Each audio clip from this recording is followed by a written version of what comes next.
Good morning, all of you, dear students. We are going to study the first poem of the book, The First Flight.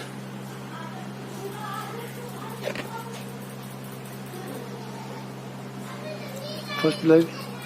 The first poem is The Dust of Snow, यानी बर्फ की धूल. तो the writer of this poem is Robert Frost. Robert Frost is a great poet. So now we are going to discussing about the poem. The first row. The way a crow shook down on me.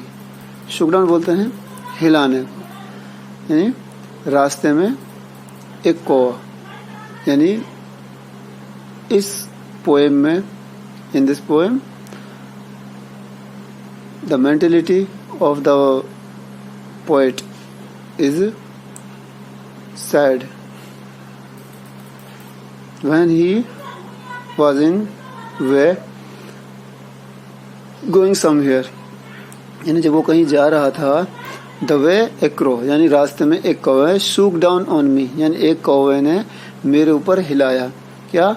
The dust of snow, यानी वो पेड़ों के नीचे से गुजर रहा था, तो एक वहां से अचानक एक कौवा उड़ा और उसने हिलाकर, जैसे सर्दियों में पेड़ों पर बर्फ जम जाती है या कोहरा जम जाता है, तो वो हिलाने से झड़ता था, तो वो राइटर के ऊपर आकर गिरता है. From a hemlock tree. Hemlock बोलते हैं एक छोटा पेड़ है जो काफी जहरीला होता है. हेमलॉक बोलते हैं धतूरा, ये हम लोग बोलते हैं धतूरे को. तो काल्पनिक है, जितनी भी पोएम हैं ज़्यादातर काल्पनिक होती हैं. तो जो पोएट है वो अपनी इमेजिन करता है कि शायद ऐसा हो. तो वो एक पेड़ के नीचे से गुजरता है जो है हेमलॉक ट्री, उसके नीचे से. तो उसकी जो हालत होती है, सिचुएशन होती है, वो सैडनेस की होती है, यानी वो किसी उदासी में होता है. तो वो उसके बाद कहता है कि हैज गिवन माई हार्ट, यानी जब उस कौवे ने उसके ऊपर वो डस्ट ऑफ स्नो डाली या उसको हिलाकर उसके ऊपर गिराया, तो has given my heart A change of mood, यानी जो मेरा मूड था वो एकदम बदल गया. यानी वो पहले किसी स्थिति में था और अब जब उसके ऊपर डस्ट ऑफ स्नो गिरी है तो उसका जो मूड है वो एकदम बदल गया. किस तरह से? And save some part of day.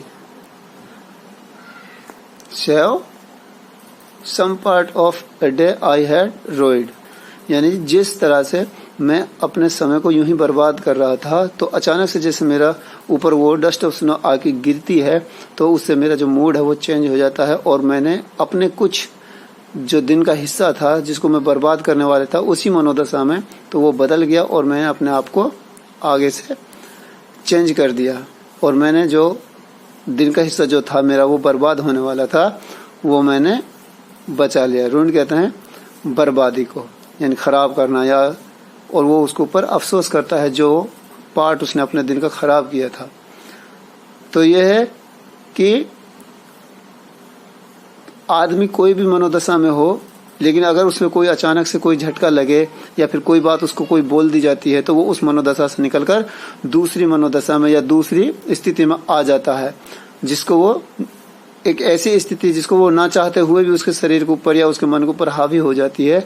उसी तरह से अगर आदमी नेगेटिविटी में घुस जाता है या किसी कारणवश, तो अचानक से कोई कारण से या किसी के बात के कहने से वो अपने आप उस मनोदशा से निकल कर बाहर आ जाता है और वो अपने समय को जो वो बर्बाद करने वाला था उसको वो बचा लेता है. इस तरह से जो पोएट है वो ये समझाना चाहता है इस पोएम के थ्रू कि आदमी को कोई भी परेशानी हो या फिर कोई भी दिक्कत हो, तो वो अपने समय को यूं ही उदास बैठकर या फिर उस परेशानी के बारे में सोचते हुए कि भाई इससे क्या होगा, कैसे होगा, या फिर उसके बारे में खामखा सोचने से जो समय बर्बाद होता है, उससे बढ़िया यह है कि उस परेशानी से निपटने का हल ढूंढने में काम या हल उसको निकालने में उसकी सोचना चाहिए और उसको उस स्थिति से या उस स्थिति को हमेशा ऐसी स्थिति में बाहर रखना चाहिए अपने आप को जो हमारी मन को भी खराब करता है, समय को भी खराब करता है और हमारा जो मूड है वो उसको हमेशा के लिए बदल देता है। जो हमारा नेचर है वो ऐसा होना चाहिए कि अगर बाय चांस कोई भी आफत या परेशानी आती है तो उससे परेशान ना होकर उससे दूर करने की हमेशा सोचना चाहिए और उससे बाहर निकलना चाहिए, ताकि हम अपने शरीर को उस नेगेटिविटी से बचा सकें। उससे हम अपने शरीर को भी बचाएंगे, अपने टाइम को भी बचाएंगे और हमारी जो एनर्जी है एक्स्ट्रा जो वेस्ट हो रही है उसमें, उसको भी हम अपने सही कामों में लगाकर अपने आप को अच्छा बना सकते हैं। तो यही है जो रॉबर्ट फ्रॉस्ट है, पोइट है, वो यही समझाना चाहता है इस कविता के माध्यम से कि हमें अपने जो जीवन है उसको सही तरीके से और हमेशा पॉजिटिवली ही उसको जीना चाहिए। जो नेगेटिविटी है उसको हमेशा उसमें घुसकर नहीं रहना चाहिए, जिससे हमारा जो टाइम है वो भी बर्बाद होता है, जीवन भी बर्बाद होता है। जबकि जो परेशानी है उसका हमें हल निकाल कर या उसका एकदम सॉल्यूशन होना कंपलसरी होना चाहिए। उसके लिए हमें ट्राई एंड ट्राई अगेन करना चाहिए। तो यह है हमारी एक छोटी सी पोएम है रॉबर्ट फ्रॉस्ट द्वारा जो लिखी गई है, द डस्ट ऑफ स्नो।